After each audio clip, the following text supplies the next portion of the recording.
The waiting room smelled wrong to David Ross.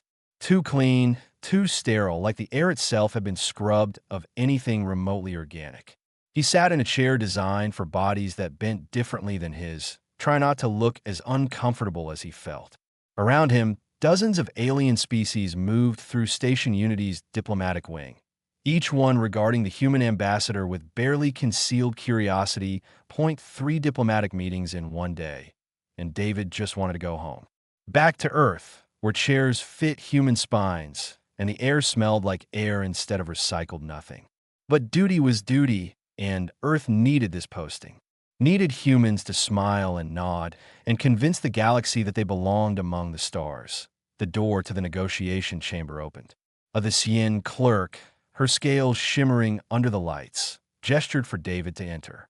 He straightened his suit jacket and walked in, expecting another round of trade discussions about mining rights or shipping lanes.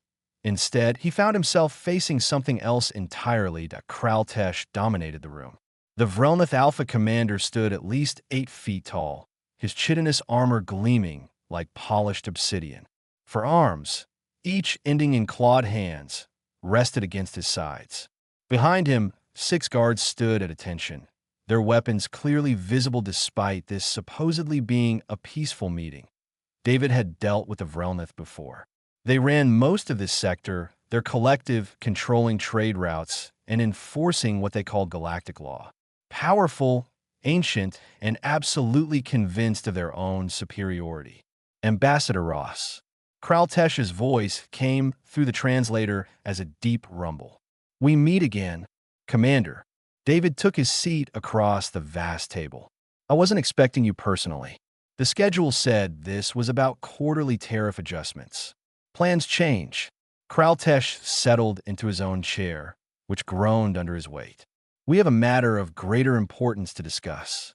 A matter of justice. David's stomach tightened. Nothing good ever started with the word justice when the Vrelnath said it. 3 months ago, Kraltesh continued.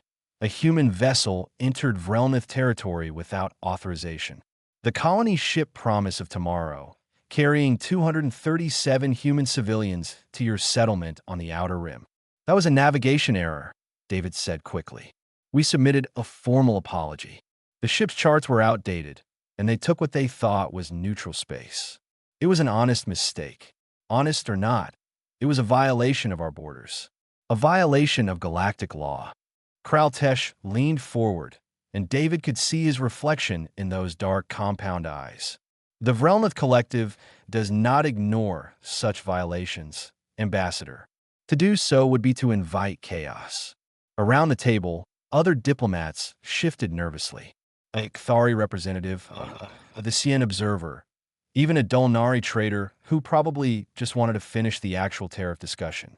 But nobody spoke. Nobody challenged Kraltesh. What are you asking for? David kept his voice steady. Not asking, demanding. Kraltesh pressed something on his console, and a holographic image appeared above the table. A little girl, maybe 6 years old, with dark hair and a bright smile. This is Lily Hayes, currently residing in the human quarter of this station. Her father works here as an engineer. According to our investigation, this child was aboard the Promise of Tomorrow during its violation of our space. David stared at the image, his mouth going dry. As restitution for this violation, the Vrelnath Collective demands this child be surrendered to our custody. She will be raised within Vrelnath culture, educated in our ways, and serve as a living reminder that all species, even humans, must respect galactic law. You want to take a child? David couldn't keep the shock from his voice. A 6-year-old girl. We want justice, Kraltesh said simply. This is our law. The penalty for unauthorized border crossing is tribute. One member of the offending party species to be integrated into Vrelnath society. The child is young enough to adapt, to learn, to become a bridge between our peoples. She has a father, a family, a life, and she will have a new life, one of honor among the Vrelnath. Kraltesh's tone suggested the discussion was over.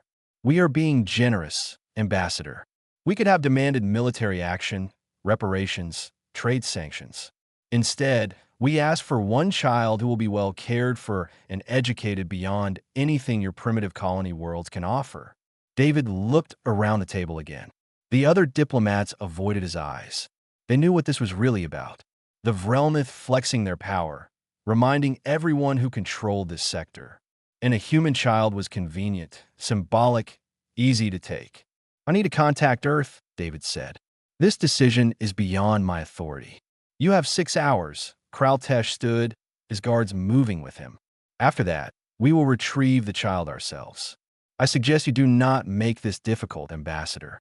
The Vrelnith Collective has 3 warships in this system. Your defensive fleet has 1 aging cruiser and 2 patrol craft. The mathematics of resistance are quite simple. The delegation left, their footsteps echoing through the chamber. David sat frozen, staring at the holographic image of Lily Hayes still floating above the table.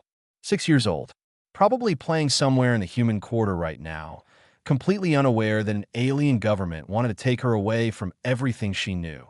The Cathari diplomat touched his arm gently. I am sorry, Ambassador Ross. The Vrelnith law is harsh, but it is law. Many of us find it distasteful, but none of us have the power to challenge it. David barely heard her. He was already moving, already planning. 6 hours. He had to find Robert Hayes, had to warn him, had to find some way to stop this nightmare. He ran through the station corridors, his mind racing. Earth was weeks away by the fastest ship. The fleet couldn't fight 3 Vrelnith warships. Diplomatic channels would take days just to get a response. And what could Earth really do? They were new to the galactic community, small and weak, and still learning how everything worked. The human quarter appeared ahead, a small section of station unity that Earth had leased for its workers and their families. David burst through the doors, frantically searching for someone who could direct him to Robert Hayes. He had 6 hours to save a little girl from being taken by aliens who saw her as nothing more than a political statement. 6 hours to find a solution that probably didn't exist. And somewhere in this station, Lily Hayes was playing, completely innocent, completely unaware that her whole world was about to change. Robert Hayes had grease on his hands and a problem with the atmospheric recycler in Section 7. The diagnostic panel kept throwing error codes that made no sense, and he was pretty sure some Dulnari technician had installed the pressure valve backwards 3 months ago. Typical, T wiped his hands on his coveralls and glanced over at Lily. His daughter sat cross-legged on the floor about 10 feet away, drawing something on her tablet. Brutus lay beside her, the honey badger's black and white fur stark against the gray station floor. The animal's eyes tracked every movement in the corridor, alert even while resting. Daddy, can Brutus have some of my snack? Lily held up a protein bar. Just a little piece, Robert said. He's supposed to eat his own food, remember? Lily broke off a corner and offered it to Brutus, who took it delicately despite having jaws that could crack bone. Robert smiled. 3 years since his wife died, and Lily still had nightmares sometimes. But Brutus helped. The honey badger had been orphaned as a cub, and Robert had raised him as part of his wildlife rehabilitation work back on Earth. When the opportunity came to join a colony mission, he'd refused to leave Brutus behind. The animal was registered as a therapy companion, legal and documented. People thought he was crazy, bringing a wild animal to space. But Brutus wasn't really wild anymore. He was family. Robert Hayes. A voice made him turn that a human man in a diplomatic suit stood there, breathing hard like he'd been running. David Ross. Robert recognized him from the station directory. Earth's ambassador to this sector. That's me. Something wrong with the environmental systems in the diplomatic wing. No, I need to talk to you. Now, privately. David's eyes flicked to Lily, and something in his expression made Robert's chest tighten. Lily, sweetie, stay right here with Brutus, okay? Don't wander off. Okay, Daddy. Robert led David around the corner, out of Lily's earshot. Brutus raised his head, watching them go, but stayed beside the girl. What's this about? David took a breath. The Vrelnith Collective is demanding your daughter. The words didn't make sense at first. Robert just stared at him. What? The colony ship you came in on, the promise of tomorrow. It crossed through Vrelnith space 3 months ago without authorization. They're calling it a violation of galactic law, and they want restitution. David's words came faster now. They want Lily. They want to take her and raise her in their culture as some kind of symbolic gesture. I have 6 hours before they come to collect her. Robert's vision actually blurred for a second. He grabbed the wall to steady himself. That's insane. They can't just take a child. They can. They have the law on their side, at least by their interpretation. And they have the military power to enforce it. 3 warships in the system. Robert, Earth can't fight that. Then we run. We get on a ship and we run. Where? This station is surrounded. Any ship that tries to leave will be stopped. David put a hand on Robert's shoulder. I'm sorry. I'm trying to find a solution, trying to contact Earth, but the time frame is impossible. I needed to warn you, to give you time to prepare Lily, to say goodbye. Goodbye. Robert shoved David's hand away. Are you out of your mind? Nobody is taking my daughter. I don't care what their law says. Robert, be reasonable. If you fight this, they'll use force. People could get hurt. Lily could get hurt. She'll be hurt either way. You're talking about ripping a 6-year-old away from her father, from everything she knows, to live with aliens who see her as a trophy. Robert's hands clenched into fists. My wife is dead. Lily's all I have left. If they think they're taking her, they're going to have to go through me. They will, David said quietly. They absolutely will. And you can't win that fight. Robert looked back around the corner. Lily was showing Brutus her drawing, chattering away about something. The honey badger's tail twitched, the only sign he was listening. His daughter, his little girl who still had nightmares about losing her mother, who was finally starting to smile again, to feel safe again. How long? Robert asked. 6 hours. Maybe less. Then I'm taking her somewhere they can't find us. There's maintenance tunnels, cargo sections, places I can hide. Robert, that's just delaying the inevitable. Then that's what I'm doing. Robert started walking back toward Lily. Thank you for warning me, Ambassador. But I'm not giving up my daughter. He'd made it 3 steps when the diplomatic wing's main doors opened. Vrelnath guards, 4 of them, their armor gleaming and their weapons holstered but visible. They moved with the confidence of people who had never been successfully opposed.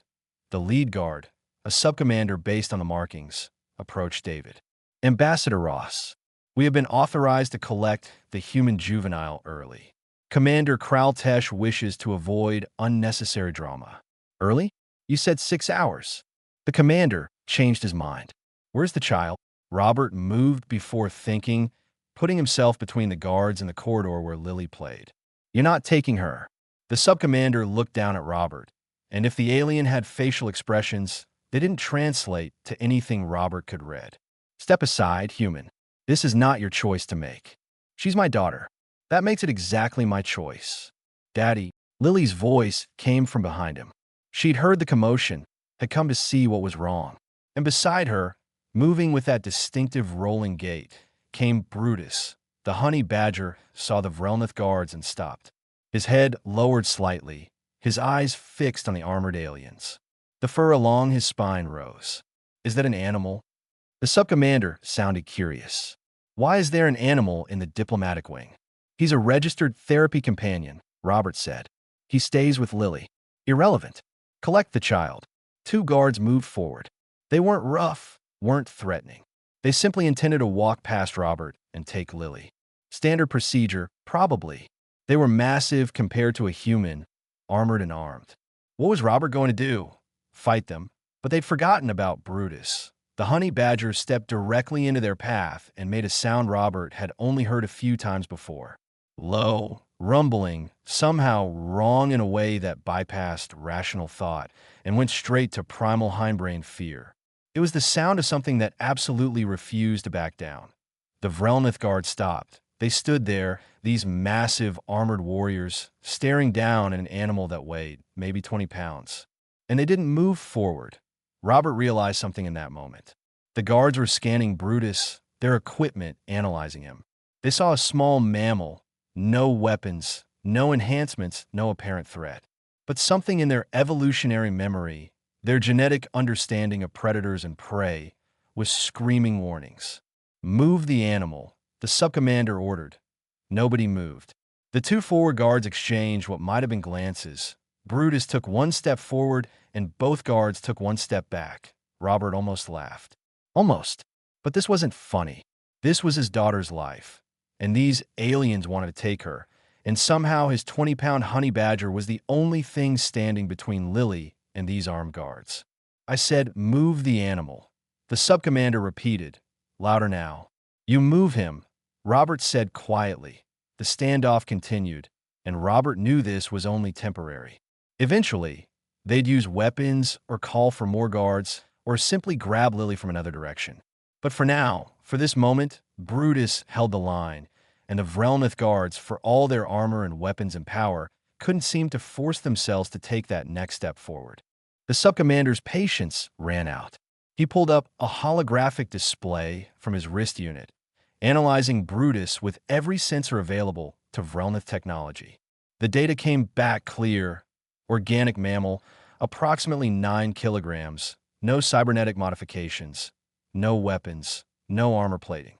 Bite force moderate for its size, claws adequate for digging. Overall, threat assessment minimal. "This is absurd," the sub-commander announced. "We are Vrelnith warriors, and we are being delayed by a creature that masses less than a standard ration pack." He gestured for the 2 forward guards to proceed. They hesitated, which only made him angrier. "That is an order. Retrieve the human juvenile." The guard on the left took a step forward. Brutus didn't growl or hiss or make any warning sound. He simply moved. What happened next took perhaps 3 seconds, but David would remember it in slow motion for the rest of his life. Brutus launched himself at an equipment storage locker bolted to the wall, a metal case designed to withstand the vacuum of space and the occasional cargo handling accident. His claws found purchase in the seams, and he tore into it with a fury that seemed impossible for something his size. Metal shrieked. The case's locking mechanism shattered. Brutus's jaws clamped onto a reinforcement bar and twisted, and the bar bent. Not broke, but actually bent, the metal deforming under pressure that shouldn't have been possible from an organic creature without enhancement. He released the case and dropped back to the floor, positioning himself in front of Lily again. The damaged locker hung open. Its contents spilled across the floor. Several aliens who had been passing by stopped to stare. "What is that thing?" one of the guards whispered, the translator catching it. Robert spoke up, his voice carrying through the corridor. "That's a honey badger. From Earth. We have this saying about them. Honey badger don't care. It means they don't acknowledge threats. They don't back down. Ever." The sub-commander pulled up more data, searching Earth's biological databases. His eyes widened slightly as he read. "This species has no natural predators. None that successfully hunt them," Robert confirmed. "They've undocumented fighting lions, hyenas, leopards. They eat venomous snakes for breakfast. Literally. Cobras, vipers, it doesn't matter. They get bitten, they pass out for a few hours, then they wake up and finish eating the snake. Impossible. A creature that size cannot survive combat with apex predators. Tell that to the lions." Robert kept his voice calm, educational even, while his heart hammered in his chest. Honey badgers have skins so tough that bee stings, porcupine quills, even some snake fangs can't penetrate it. Their skin is loose, so if a predator grabs them, they can twist around and attack back. They're fast, mean, and they absolutely do not quit. David watched the Vrelnith guards process this information. They were warriors bred and trained for combat. They understood threat assessment. And everything they were seeing and hearing told them that this small animal was dangerous in a way that defied its size. "It could be killed easily with our weapons," the sub-commander argued, but his voice lacked conviction. "Sure," Robert agreed. "You could shoot him. But which one of you wants to try grabbing my daughter before that happens? Because Brutus won't attack you if you stay back. He's not aggressive by nature. But the second you reach for Lily, he's going to do what honey badgers do. He's going to go for your throat, your eyes, any weak point in that armor. You've got joints, seals, vulnerable spots. And he's fast. You saw how fast." One of the guards actually took another step back. The sub-commander noticed, and his mandibles clicked in what might have been frustration that a crowd was gathering now. Station residents of a dozen species watched from a safe distance. David saw a Kthari merchant recording everything on her device. This was spreading, becoming a spectacle. This is a violation of procedure, the subcommander tried. You cannot use an animal to interfere with legal proceedings. Brutus isn't interfering, Robert said. He's protecting his family. That's what pack animals do. And humans? Where's Pack? Lily especially. He's been with her since she was 3 years old. He sleeps in her room. He follows her everywhere. You think he's going to let strangers take her? You think he understands your laws or your authority? David saw an opportunity and stepped in. Subcommander, perhaps we should wait for Commander Kraltesh before proceeding. This situation has become more complicated than anticipated. Complicated? It is a simple animal. Then simply move past it, a new voice said. The Kthari merchant who'd been recording stepped closer. Surely the mighty Vrelnith do not fear a creature so small. The subcommander's armor plates shifted in what might have been indignation. We fear nothing. Then proceed. Take the child.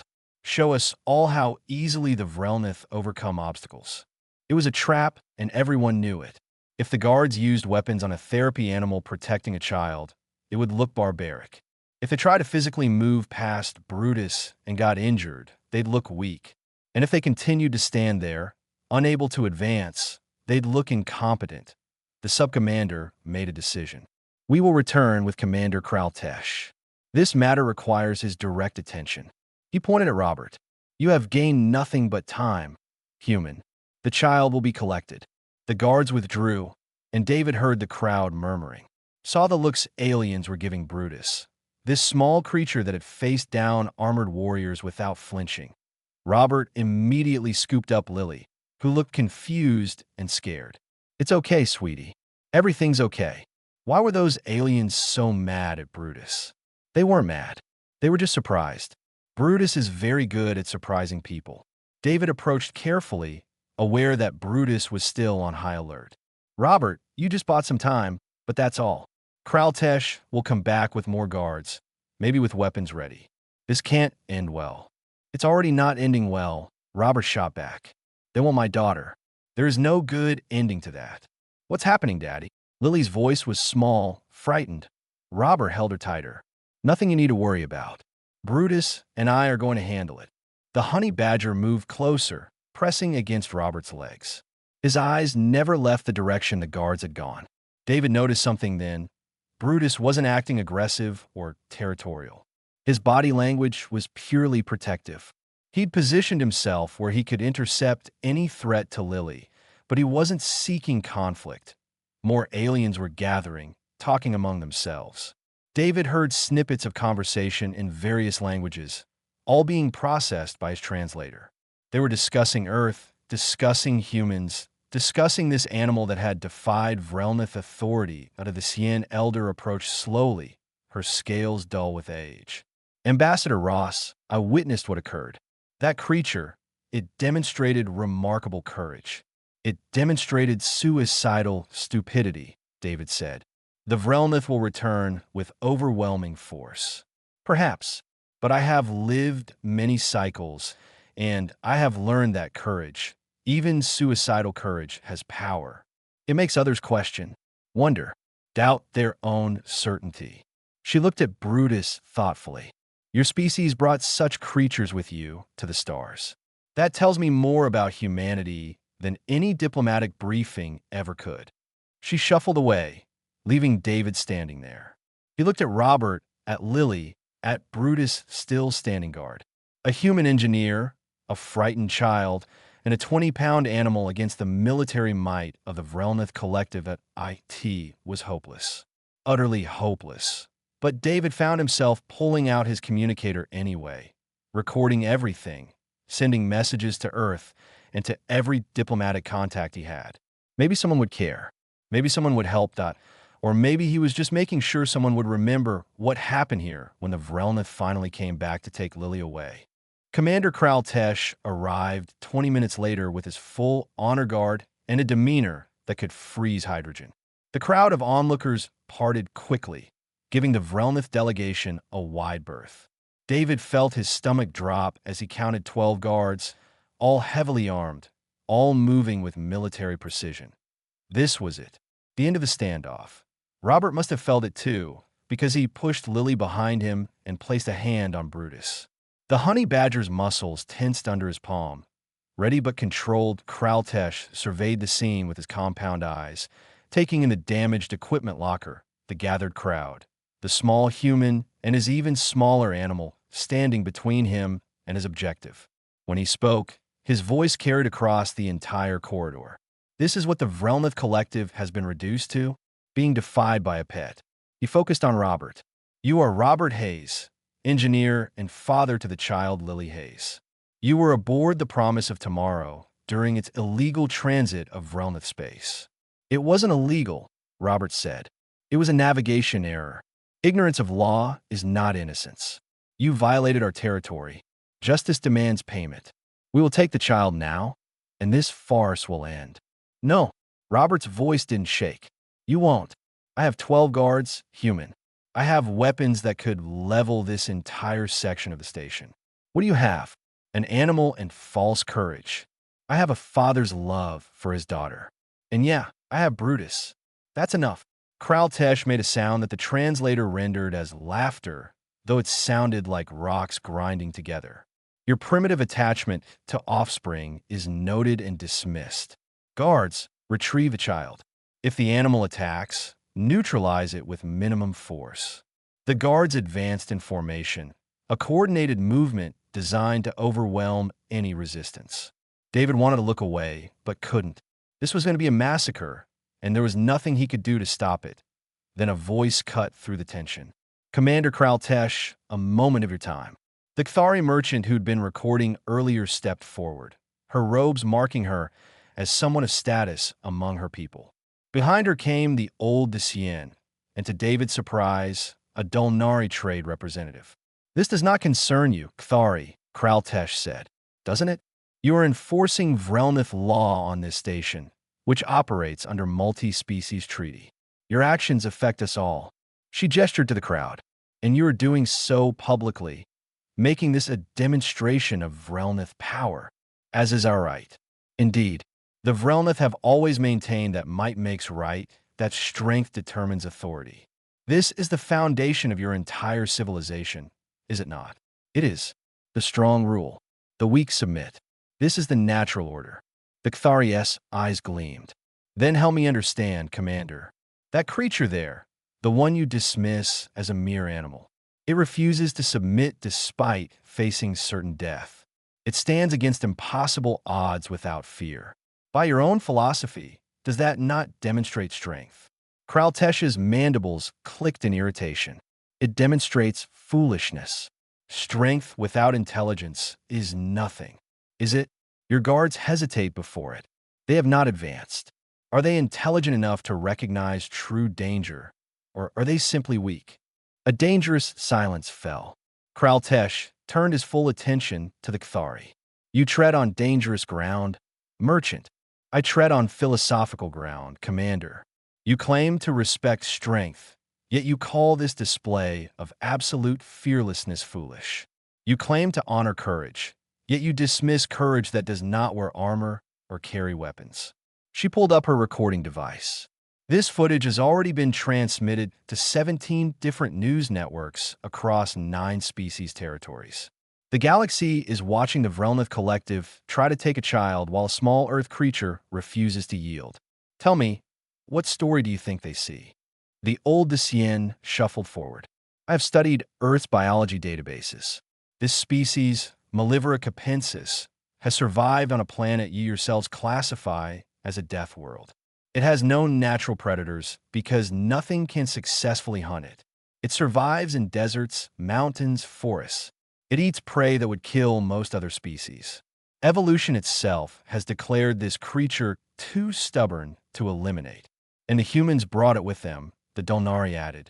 Not as a weapon, not as a guard beast, as a companion for their young. What does that tell you about humanity, Commander? They've bonded with one of their world's most fearless predators. May it family. Kraltesh stood motionless for a long moment. David could see the calculations happening behind those alien eyes.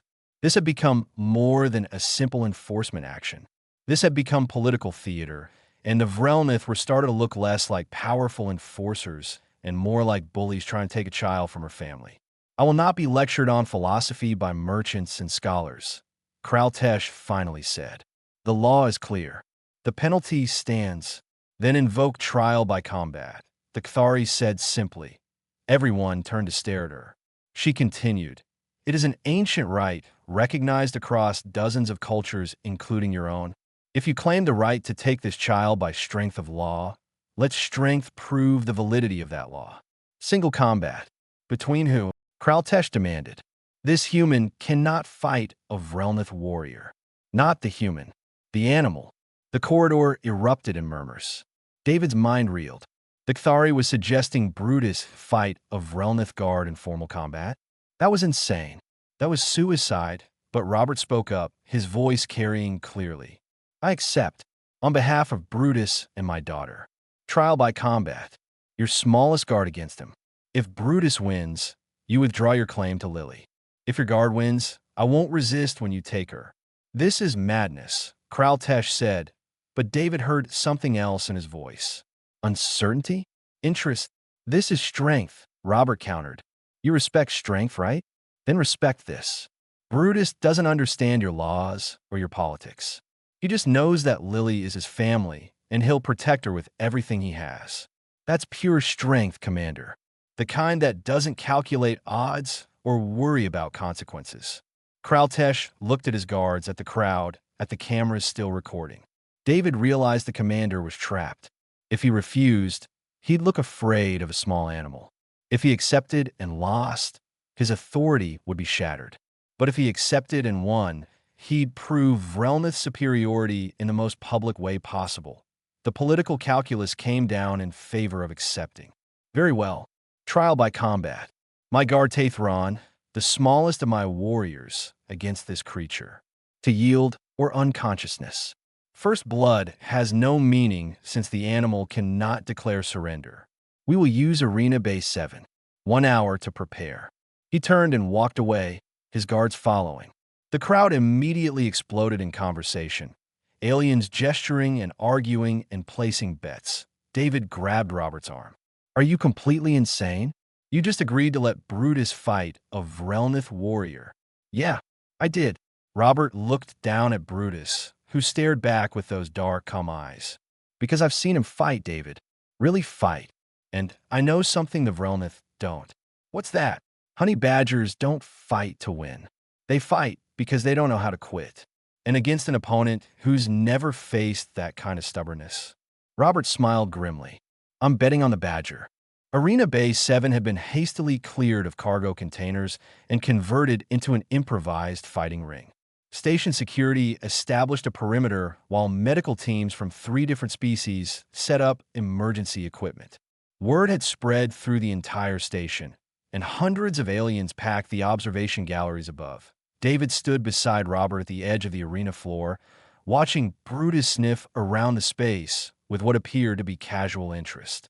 The honey badger showed no signs of stress or fear. If anything, he seemed mildly curious about all the attention. Last chance to back out, David said quietly. I've been sending messages to every diplomatic channel I can access. Someone might intervene. In the next 5 minutes. Robert shook his head. This is happening, David. And honestly, I'd rather Brutus have a fighting chance than watch Vrelnith guards drag Lily away while I do nothing.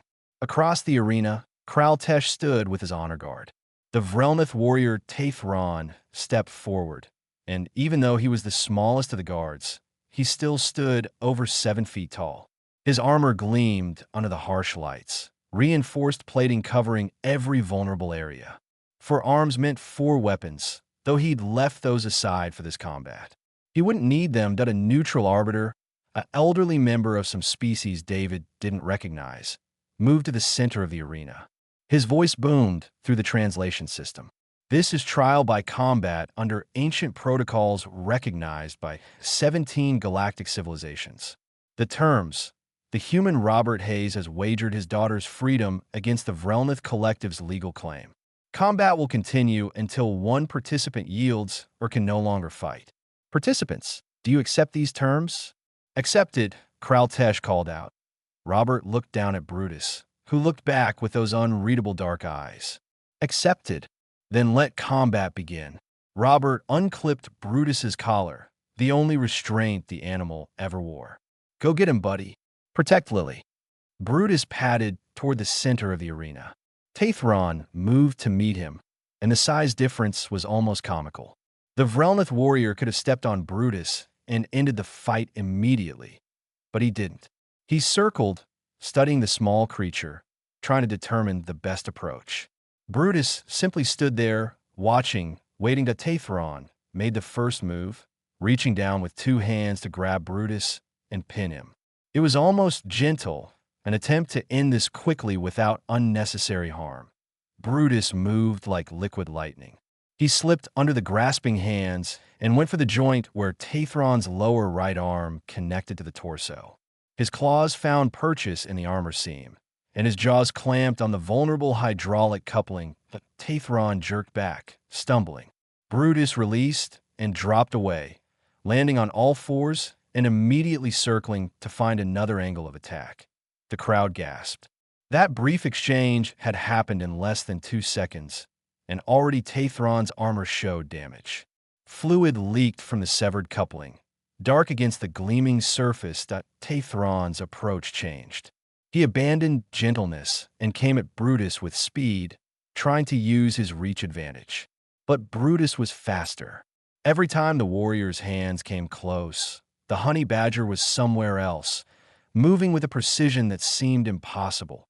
David watched in amazement as Brutus demonstrated what millions of years of evolution had created. The loose skin that let him twist in an opponent's grasp. The low center of gravity that made him nearly impossible to topple. The fearlessness that meant he never hesitated, never second-guessed, never retreated. Tathron managed to land a glancing blow that sent Brutus tumbling across the arena floor. The crowd made various sounds of approval, but Brutus rolled to his feet and came right back, no slower, no more cautious. He'd been hit, and it hadn't mattered.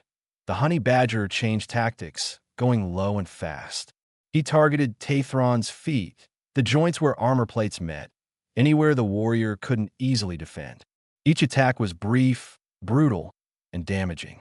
Scratch and bite and move. Never stay still. Never give the opponent time to adapt. Tathron was bleeding now, the translator picking up his labored breathing. He'd underestimated his opponent, and that mistake was costing him.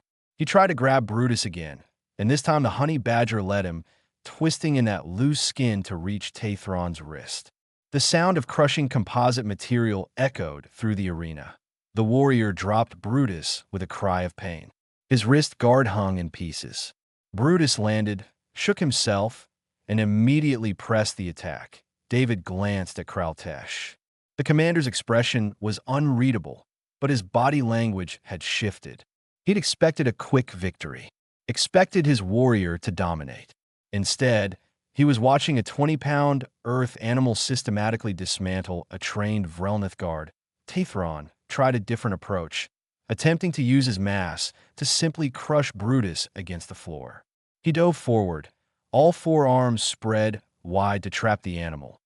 Brutus darted sideways and latched onto Tathron's neck, just below the helmet line.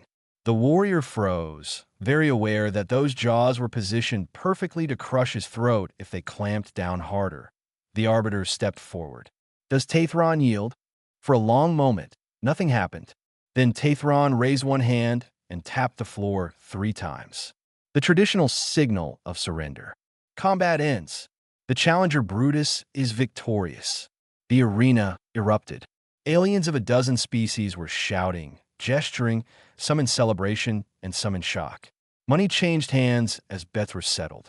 The medical team rushed forward to treat Tathron, while Brutus released his grip and trotted back to Robert.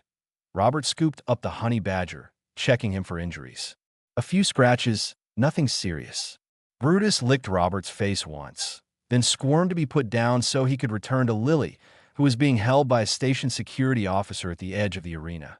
David turned to see Kraltesh approaching. The commander looked at Brutus, at Robert, at the crowd still cheering for the impossible victory they'd just witnessed. The combat was legitimate, Kraltesh said stiffly. The Vrelnith honor the outcome. Your daughter remains with you. Human. Relief flooded through Robert so powerfully he almost collapsed. Thank you. Do not thank me. I did not grant you mercy. That creature earned your daughter's freedom in combat. Kraltesh leaned closer. I have a question. How did humans create such a warrior? We didn't create Brutus, Robert said. He's just what honey badgers are. Earth made him. Millions of years of evolution on a death world made him. We just had the good sense to make friends with him instead of enemies. Kraltesh stood silent for a moment. The Vrelnith have studied humans since your arrival in galactic space. We have analyzed your technology, your military capabilities, your political structures. We believe we understood what made you dangerous. And now I understand we were looking at the wrong things. It is not your weapons or your warships that make humans formidable. It is this. He gestured to Brutus, who was now back with Lily, letting her hug him while his tail wagged slightly. You survived on a world that created creatures like this. You survived alongside them. And instead of destroying them or fleeing from them, you made them family. That tells me more about human strength than any military assessment ever could. The commander turned to address the assembled crowd. The Vrelnith Collective withdraws all claims against the human colony ship Promise of Tomorrow and its passengers. Furthermore, we acknowledge that our understanding of humanity was incomplete. We propose new negotiations, conducted with proper respect for what Earth truly represents. Cheers erupted again. David felt his legs go weak with relief. It was over. Actually over.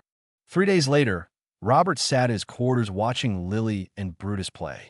The honey badger had become something of a station celebrity, with aliens of various species requesting to observe him from a safe distance.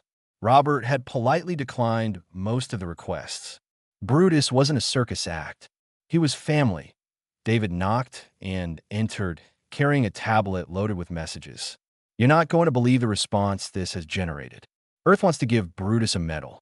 The Kthari Merchant Guild wants to commission a statue. I've got 16 different news organizations requesting interviews. Tell them no thanks, Robert said. We're leaving for the colony world next week as planned. All this attention isn't good for Lily. I figured you'd say that. David set the tablet down. But there's one thing you should know. The Vrelnith aren't the only ones who've been reassessing humanity. The whole sector is talking about what happened. About a father who wouldn't give up his daughter, and an animal who fought trained warriors to protect a child. Brutus was just being Brutus. Honey badgers protect their pack. It's what they do. Maybe. But the galaxy didn't know that. They didn't understand what it meant that humans come from Earth. David pulled up a galactic map on the tablet. Look at this. 17 species have fast-tracked diplomatic relations with Earth in the last 3 days. 5 have offered mutual defense treaties. The Visean Council wants to establish cultural exchange programs. Because of one fight. Because of what that fight represented. David zoomed in on Earth, that blue and green marble so far from where they sat. Most species in the galaxy evolved on relatively gentle worlds. They had predators, sure, but nothing like Earth. They didn't have to compete with creatures like honey badgers, like big cats, like wolves and bears, and everything else your planet produced. They see Earth as this nightmare death world. And then they see humans who not only survived there, but made friends with the survivors. Robert watched Brutus roll on his back while Lily giggled and rubbed his stomach. We didn't have a choice. We had to adapt or die. Making allies seemed smarter than making enemies. That's exactly what scares them and impresses them. David stood. The Vrelnith built their whole civilization on the idea that might makes right, that the strong dominate the weak. But Brutus showed them something they didn't expect. Strength isn't just about size or weapons. It's about refusing to quit, about protecting what matters no matter the cost. You're making this too philosophical. Brutus is just a honey badger.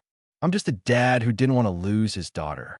Just a dad who brought a death world predator to the stars as a therapy animal for his kid. Just an engineer who stood up to the most powerful military force in the sector. David smiled. Robert, you're exactly what the galaxy needed to see. You showed them that humans aren't just another species trying to survive out here. You show them we bring something with us. Something they don't have.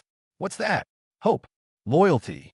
The kind of stubborn refusal to give up that kept humanity alive on Earth for millions of years.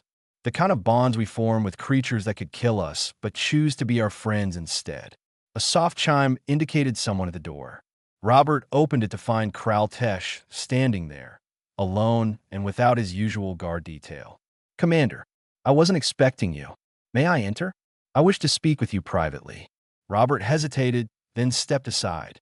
Kraltesh had a duct to fit through the doorway designed for humans. Brutus immediately positioned himself between the Vrelnith and Lily, but Robert put a hand on the honey badger's head. It's okay, buddy. He's not here to cause trouble. Kraltesh looked at Brutus for a long moment. Remarkable. Even now, after proving his dominance, he remains alert, never relaxes his vigilance. He's protecting Lily. That's his job. His job, Kraltesh repeated. The Vrelnith do not assign jobs to animals. We see them as resources or pests or curiosities. But you humans, you make them partners. Family. He turned to Robert. I came to apologize. The room went silent. David's mouth actually fell open. The Vrelnith Collective based its demand on law, but law can be unjust. I was prepared to separate a child from her father to make a political statement, to demonstrate power. Your creature showed me what real power looks like. It does not require size or weapons or authority. It requires only the will to stand firm against impossible odds. Brutus wasn't trying to teach you a lesson, Robert said. He was just protecting his family. I understand that now. And I understand that humanity's true strength lies not in your technology or your fleets, but in this. Kraltesh gestured to the scene before him, a child playing with an animal while her father watched. You survived a world that should have destroyed you, and you did it by forming alliances with other survivors, by caring for each other across species boundaries. The Vrelnith have always believed the strong must stand alone. You have shown me the weakness in that philosophy. He reached into his armor and pulled out a small device. This is a Vrelnith honor token. It grants you and your family safe passage through any collective territory forever. More than that, it marks you as someone who is taught of Vrelnith commander wisdom. Very few beings in the galaxy can claim such distinction. Robert took the token, not quite sure what to say. Thank you. No, thank you. And thank your companion. Kraltesh looked at Brutus one more time. I am curious. On Earth, how many species are like him? How many creatures of such determination exist? Robert thought about that. Hundreds, maybe thousands. Earth didn't make survival easy. Everything that lives there had to be tough, adaptable, and stubborn. Brutus isn't unique. He's just the one who came with me. Then the galaxy will need to adjust its understanding of humanity quite significantly. Kraltesh moved toward the door. The Vrelnith Collective is withdrawing from this sector to reassess our policies. We have much to reconsider. But know this, Robert Hayes. You and your family will always have our respect. After he left, David let out a long breath. Did that really just happen? Did a Vrelnith commander just apologize and give you a royal honor token? I think so. Robert looked at the token, then at Brutus, then started laughing. 3 days ago, they wanted to take my daughter. Now, they're giving me diplomatic immunity. All because of a honey badger. Not just any honey badger, David corrected. The honey badger who reminded the galaxy that Earth doesn't raise quitters. Robert picked up Lily, who protested she wasn't done playing yet. Come on, sweetie. Time for dinner. Can Brutus eat with us? Brutus always eats with us. He's family. David watched them go. This engineer and his daughter and their impossible companion. His communicator buzzed with another message from Earth, another interview request, another diplomatic inquiry. He ignored them all and instead composed a simple report to the Secretary of State that IT read. First contact protocols should be updated. When meeting new species, recommend we bring dogs, cats, horses, or similar Earth animals. The sight of human-animal bonds appears to communicate more about our values than any diplomatic speech. Also recommend we stop calling Earth a death world. It's not a death world. It's a world that taught us how to live. There's a difference, and the galaxy is just starting to understand it. He paused, then added, P.S. Honey badgers are apparently excellent diplomats. Who knew? Outside the window, Station Unity continued its eternal orbit, home to dozens of species conducting business and building relationships. But something had changed. Word had spread through the galactic community about what happened in Arena Bay 7, about a human father, his daughter, and a creature that refused to yield. In the quiet of his quarters, Brutus curled up next to Lily's bed, his eyes closing for sleep. Tomorrow would bring new challenges, new threats to watch for. But tonight, his family was safe. His pack was together. That was all that mattered to a honey badger who traveled to the stars and taught the galaxy what Earth really meant. Not a death world, but a world that created survivors. A world that taught its children to protect each other, to stand together, to never give up no matter how impossible the odds. And sometimes, when the galaxy needed reminding of those lessons, it took a 20-pound animal with an attitude and a father's love to set things right. The honey badger slept, and the galaxy learned.